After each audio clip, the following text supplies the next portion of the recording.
She was just driving home from work when she saw her old-time school friend sitting by the roadside, barefoot, hungry, homeless, and begging for help.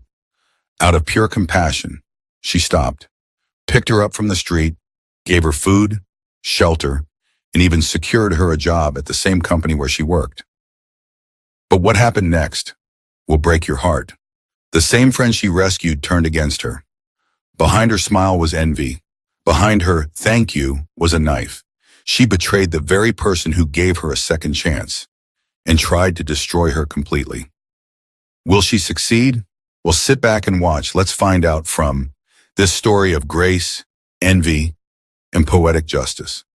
Meanwhile, if you're just joining us, please take a moment to subscribe to this channel and give this video a thumbs up. We bring you powerful African stories that will leave you thinking long after they end. It was a sunny afternoon in Lagos, Nigeria, as commuters flooded the streets like restless waves. Veronica's heels clicked confidently on the polished marble floors of Technova Solutions, one of Nigeria's leading tech firms. At just 32, she had risen through the ranks with unmatched brilliance, loyalty, and grace. Everyone, from the janitors to the executives, knew her name. Smart, focused, humble. That was Veronica.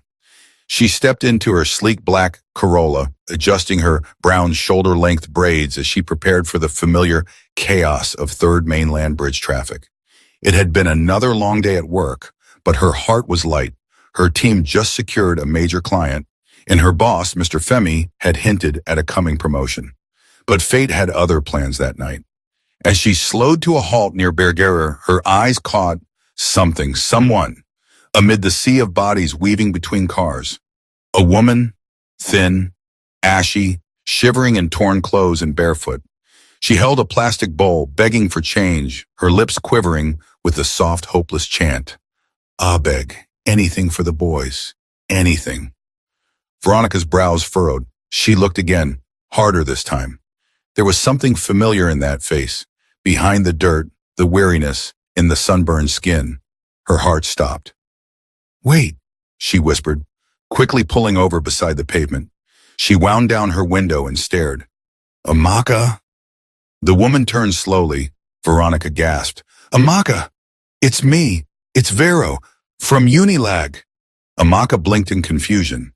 Her lips parted slightly, but no sound came out. She didn't recognize her. How could she? Veronica had changed, well-groomed, glowing with success. Amaka, on the other hand, looked like she hadn't eaten in days. Veronica stepped out of the car and walked toward her, oblivious to the honking cars behind her. She touched the woman's shoulder. "It's me, Amaka. Don't you remember? Room B12, English department? We used to share gari and suya after lectures." The recognition slowly returned to Amaka's eyes. In the moment it hit her, she collapsed into Veronica's arms, sobbing. "Vero! Oh my God! Vero, is this really you?" Veronica held her tightly. People were now staring, but she didn't care. Her heart ached. This was her best friend in school, the girl who once dreamt of becoming a news anchor, the one who always came first in class debates. And now, here she was, a beggar on the street. "Come," Veronica said gently, guiding her to the car. "You're coming with me."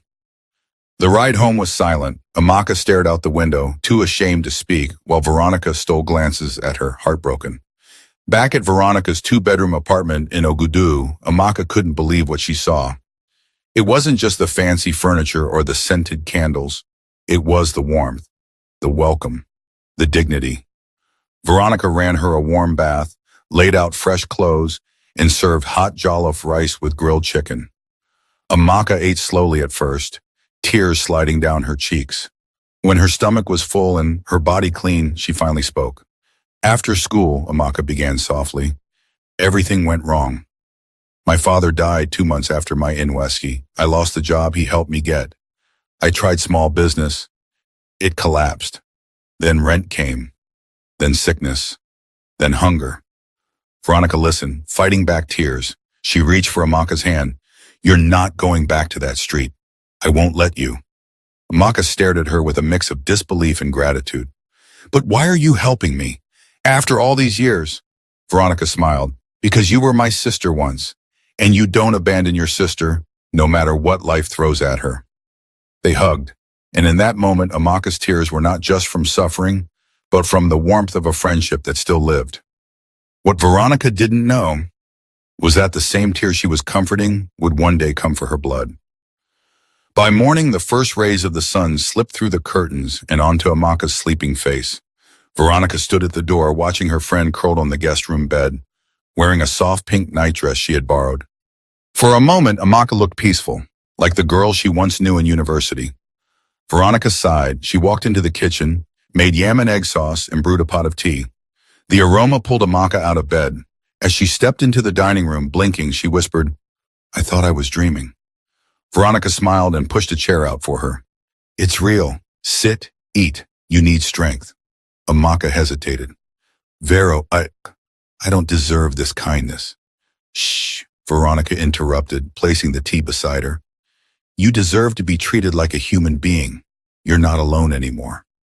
Tears welled up in Amaka's eyes again, but she nodded and began to eat slowly. After breakfast, Veronica stood up and clapped her hands. "We're going out." "Out? To where?" Amaka asked, confused. "To get you back on your feet. Today we rebuild." Amaka followed her into the car, unsure of what to expect. Their first stop was a boutique in Acadia. Veronica didn't just pick clothes, she selected dignity. Fitted skirts, elegant blouses, office shoes, even a designer handbag.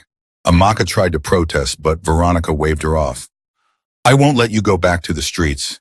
You're going to walk into a new life looking like a queen." They left with 4 shopping bags, a new set of undergarments, and a confidence Amaka hadn't felt in years. They returned home laughing and carrying bags like sisters who had never been separated by time or pain. That evening, Veronica made noodles and peppered turkey. As they ate, Veronica said the words that would change everything. "I want you to work with me." Amaka paused. "You mean in your company?" Veronica nodded. "Yes. I've already looked through our openings. We need a front desk assistant. You'd be working in my department." Amaka's eyes widened in disbelief. "Are you serious? Vero, you want me to work with you?" "Not just work with me," Veronica said with a smile. "I want you close. I trust you. I want to see you rise." Amaka jumped from her chair and hugged her tightly. "God will bless you, Vero. This is more than a second chance. This is life-saving." The next day, Veronica sat in Mr. Femi's office with confidence but a bit of caution. Her boss looked at her over his rimmed glasses. "You sure about this, Veronica? Hiring old friends can be dangerous. Some people don't handle grace well." "I understand, sir," Veronica replied. "But I know Amaka. We were sisters in school. She's been through a lot. I believe in her." Femi sighed. "If anyone else had come to me with this, I would have refused. But because it's you, I'll consider it. Don't say I didn't warn you." "Thank you, sir," she said gratefully. By Friday, the employment letter was ready. Amaka's role, receptionist assistant in Veronica's department. When Veronica handed her the letter, Amaka read it in disbelief, her hands trembling. "Is this real?" Veronica laughed. "You start Monday." Amaka knelt, tears dropping onto the marble floor. "Thank you, Vero. You've done more than my own family ever did. I will never forget this." But somewhere behind those tears, a storm was gathering. Monday arrived. Amaka was dressed in one of her new gowns, her hair neatly braided. Veronica drove them both to Technova. As they entered the glass building, Amaka looked around in awe. "Wow, this place is heaven." Veronica smiled proudly. "Welcome to your new life." They got to the department. Staff greeted Veronica with admiration. Some bowed slightly, others offered cheerful waves. "Good morning, Ma. Congrats again on sealing that Chevron deal." Amaka took note of everything. So they really worship her here. She was introduced to her new desk. It was positioned outside Veronica's office, where she would handle calls, manage appointments, and screen visitors. Veronica gave her her own work email and passcode. The staff were warm to her, especially because of their respect for Veronica. Everyone said the same thing. If Veronica trusts you, then you must be special. And for the first few weeks, Amaka played her part perfectly. She was helpful, respectful, and eager to learn. But in the dark corners of her heart, jealousy began to sprout like weeds. Each time Veronica addressed the team in meetings, confidently outlining strategy and making big decisions, Amaka felt small. Each time the staff praised her or Mr. Femi smiled with pride, Amaka's envy deepened. She began asking herself dangerous questions. Why should I be her assistant? Weren't we equals in school? What makes her better than me? Why is she living in luxury while I was begging on the streets? She never voiced these thoughts, not yet. She smiled, laughed, hugged Veronica whenever she bought her lunch. But inside she was boiling. Maybe, she whispered one night to herself, maybe she only brought me here to remind me of how low I've fallen. That night, as Veronica slept peacefully down the hallway, Amaka stayed awake, plotting. Amaka became the perfect assistant. She arrived early, always with a smile. Her greetings were warm, her posture humble, and her hands eager to help. She took calls efficiently, organized files, scheduled meetings, and offered Veronica tea without being asked. Everyone in the office adored her. She's so polite, one staff whispered. No wonder Veronica trusts her, another added. Veronica, unaware of the storm growing in Amaka's heart, was proud. She's doing well, isn't she? She'd say to Mr. Femi. I knew she just needed a chance. But what she didn't know was that behind the well-pressed skirts and perfect smiles, Amaka wore a mask.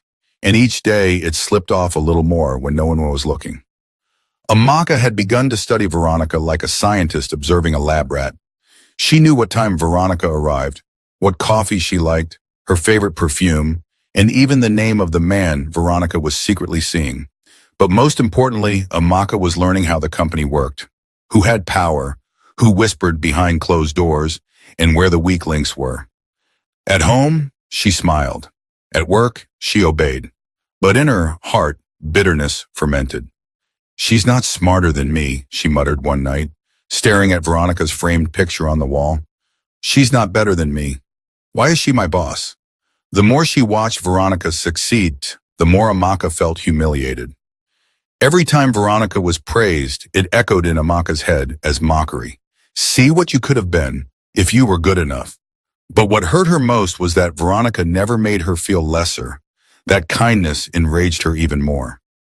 One Tuesday morning, after a general staff meeting where Veronica received praise from the board for closing a major deal, Amaka stood alone in the restroom, gripping the sink edge. She enjoys making me look small, she whispered to her reflection. She pretends to lift me, but she's standing on me. She dried her hands and walked out with a smile. The next phase of her plan had begun. Amaka started planting seeds of doubt, quietly, patiently. She would subtly delay sending certain reports Veronica had requested, then watch as Veronica scrambled during presentations. Sorry, Ma, I thought I sent that file yesterday, she'd say sweetly. When Veronica started receiving complaints about missed emails and overlooked appointments, she was puzzled. That's unlike me, she told Mr. Femi one day. I've always been thorough. Mr. Femi nodded, but his eyes lingered on her. Veronica began to double-check her schedule, unsure of what was going wrong. Still, she didn't suspect Amaka. She wouldn't do that, she assured herself. She's just adjusting to corporate life. But it wasn't just missed files anymore. Amaka started whispering things to other staff. She's always so perfect, isn't she? Don't you think she's changing since the board praised her? I think all the success is getting to her head. Small comments, but enough to spark whispers. And whispers in the office were wildfire. One evening, Veronica came home drained. Amaka, do you think I'm becoming proud? Amaka, seated on the couch watching a Nollywood drama, blinked. Proud? You? No, God forbid, she replied quickly. But as she stood to get a drink, she muttered just loud enough. Unless someone else said something behind your back, Veronica turned. What did you say?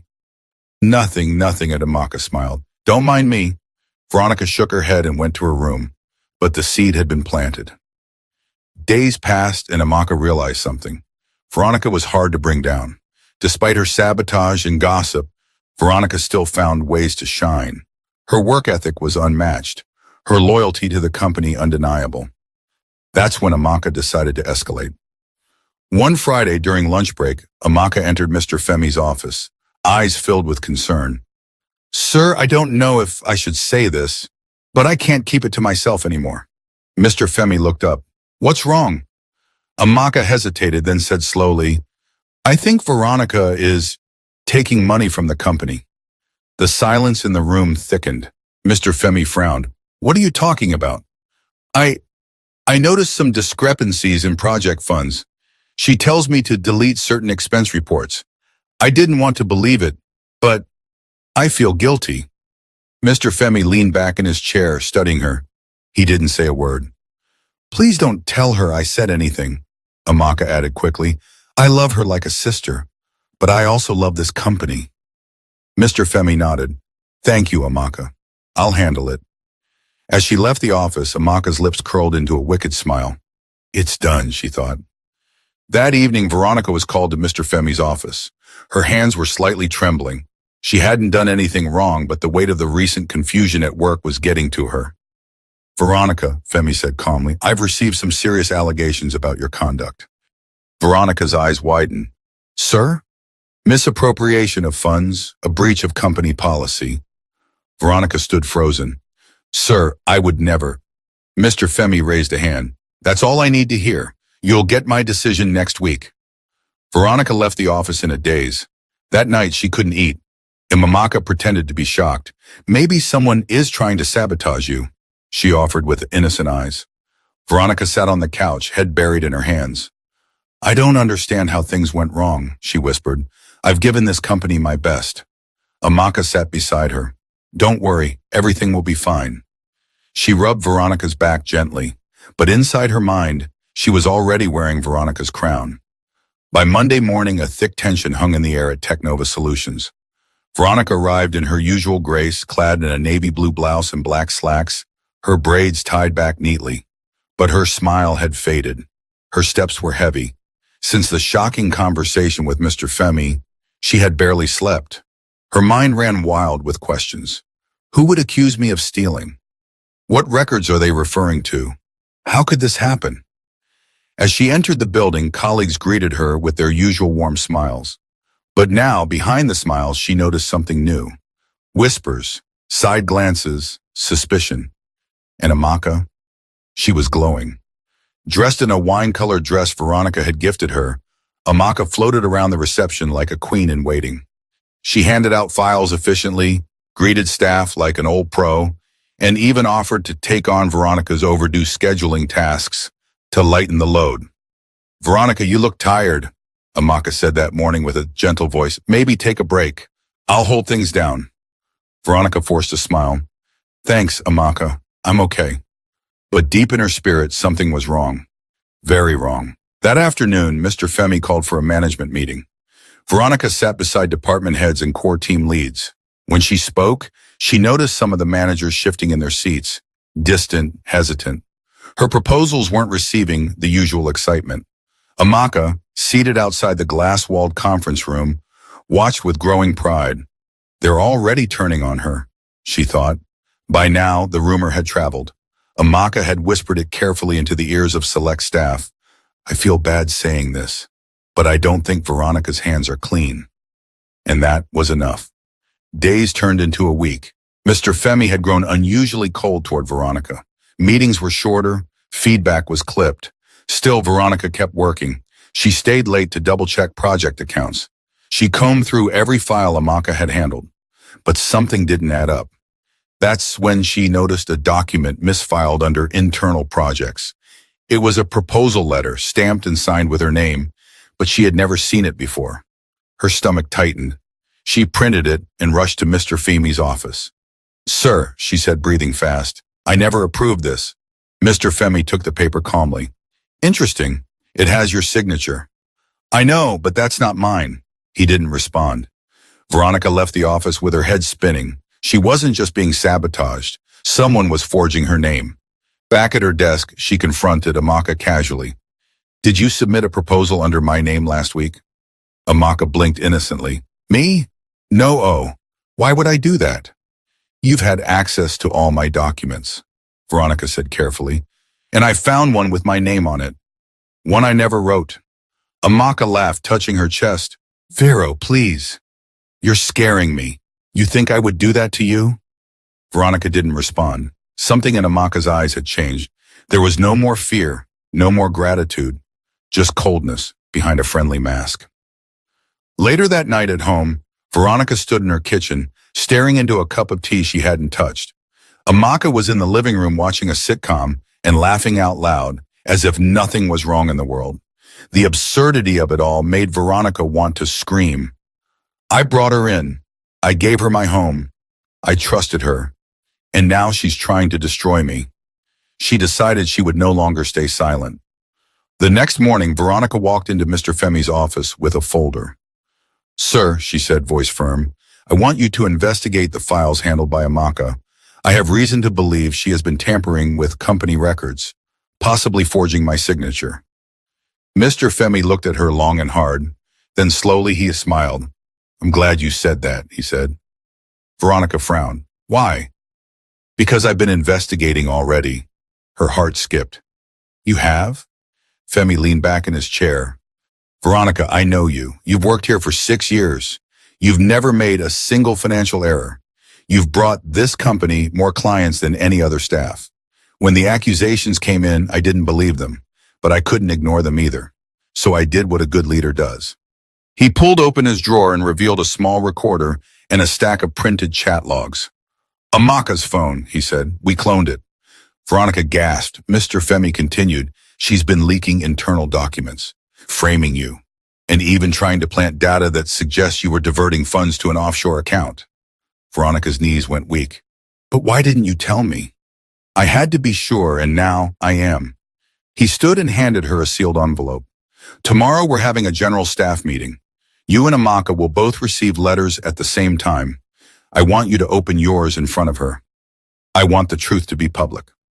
Veronica took the letter, her fingers trembling. What's inside?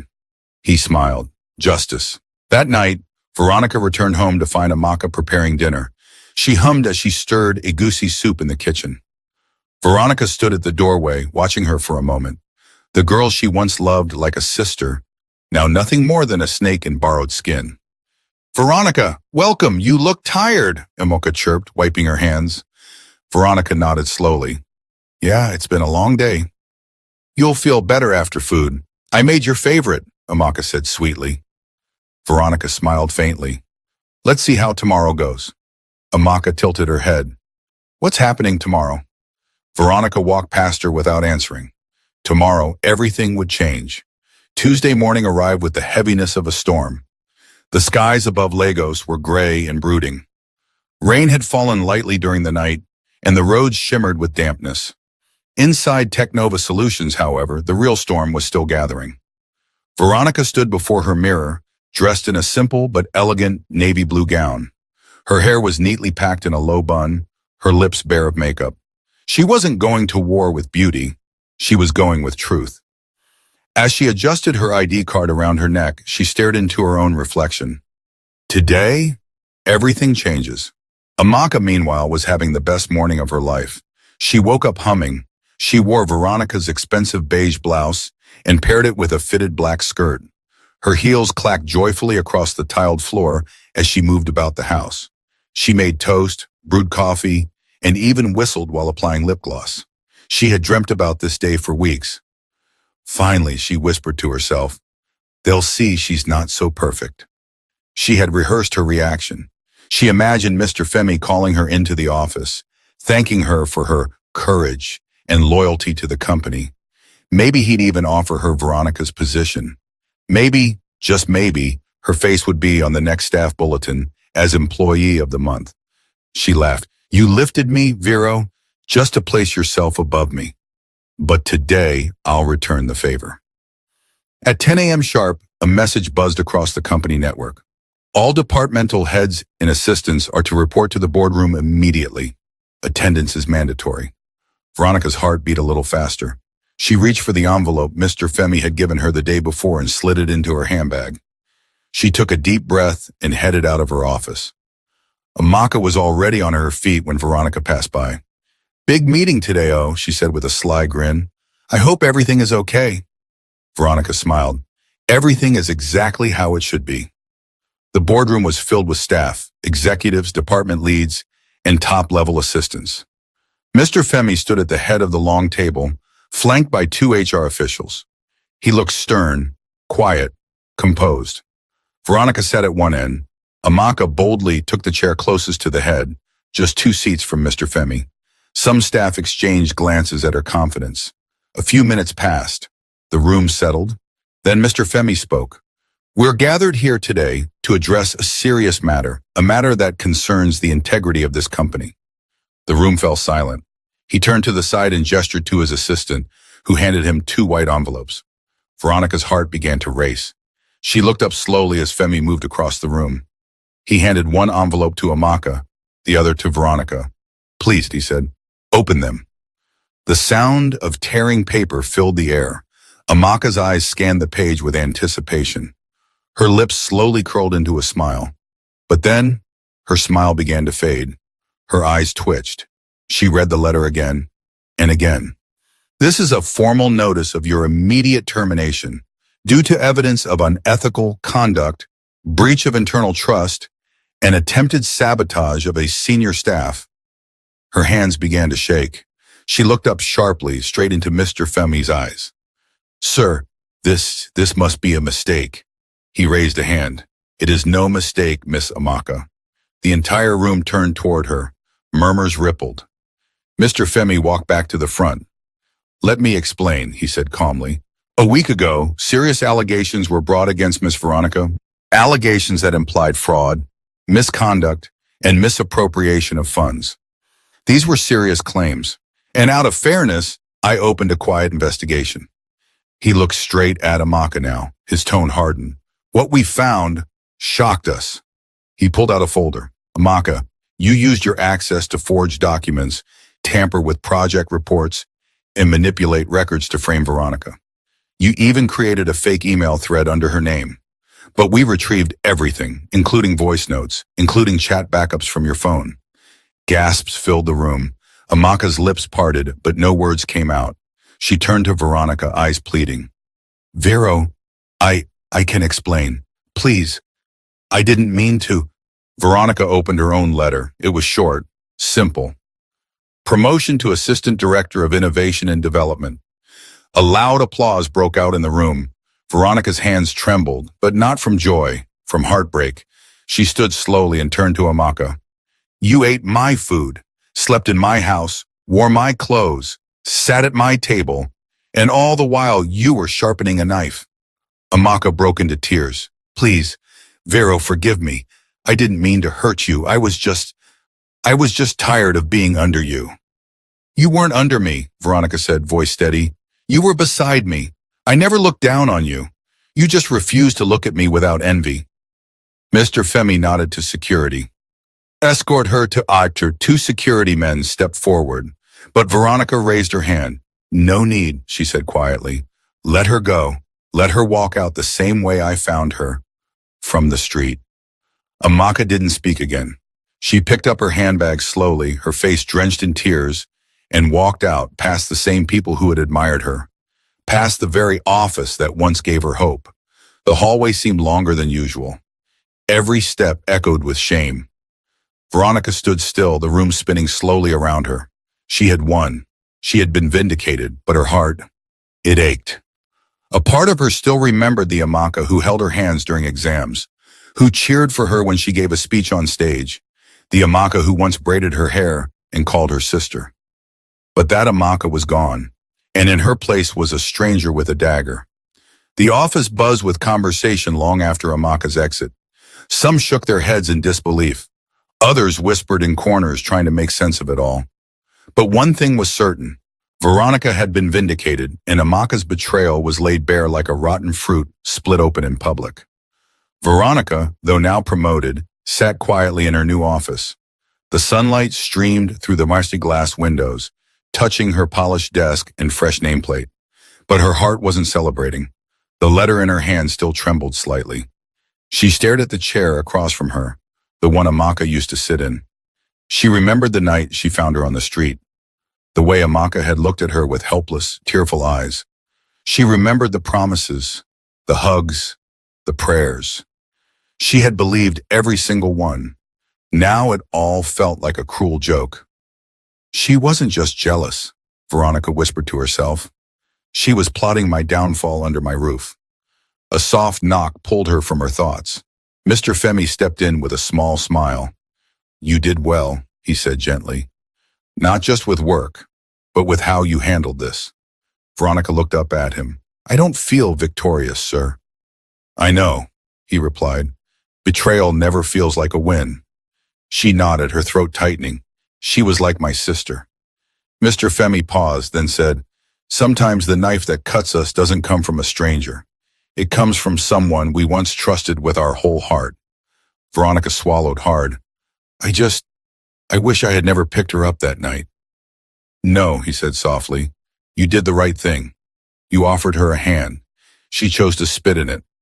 That's on her, not you. He left her with those words. That evening, Veronica returned home. The house felt quieter, emptier. She passed the guest room. The bed was made, the wardrobe empty.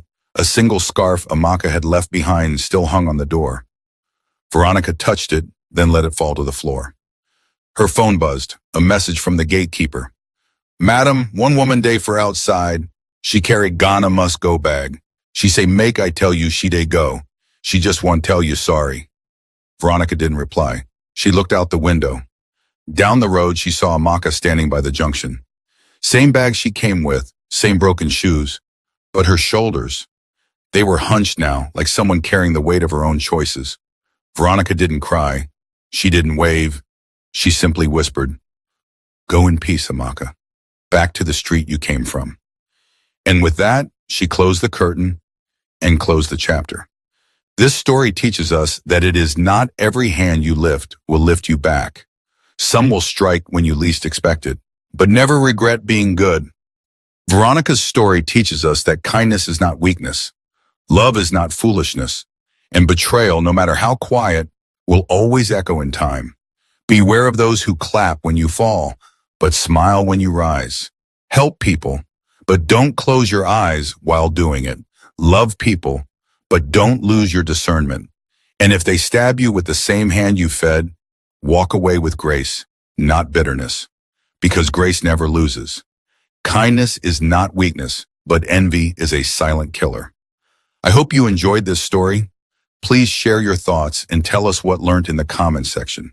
We would be very glad to read them. And guess what? There is another powerful educative story coming up in a few days, so please subscribe to this channel and turn on your notifications bell so you'll be the first to watch when we upload it. If you enjoyed this story, don't forget to hit the like button and share with your family and friends. Thank you so much for watching. God bless you.